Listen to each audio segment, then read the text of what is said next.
Good morning. അമ്മേ, പൂമുഖത്തേക്ക് 1 black ടീയാ? മോനെ ചായപ്പൊടിന്റെ വെള്ളം പറയടാ തെണ്ടി. പഞ്ചസാര കഴിഞ്ഞിട്ട് 4 ദിവസമായി. പൂമുഖത്താരാടാ? നിന്റെ അച്ഛൻ വന്നിട്ടുണ്ടോ?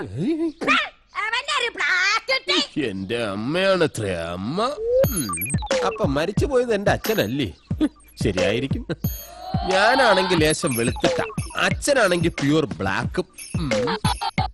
അമ്മേ, ബ്ലാക്ക് ടീ ഇല്ലെങ്കിൽ വേണ്ട, പഴയ പോലെ പഴകഞ്ഞി വെള്ളം തന്നെ എടുത്തോ. നായിന്റെ മോനെന്നാ തുടക്കം. മിക്കവാറും ഇന്നും നായി നക്കും എന്റെ ജീവിതം. രാവിലെ തന്നെ പത്രം വന്നു. ഭാഗ്യം, എടുത്തു വച്ചേക്ക, എന്തേലും പൊതിഞ്ഞോണ്ട് പോവാ. ചരമക്കോളത്തിന്റെ അങ്ങാടി നിലവാരം നോക്കാം. ഇന്ന് ഇത്രേ ഉള്ളൂ.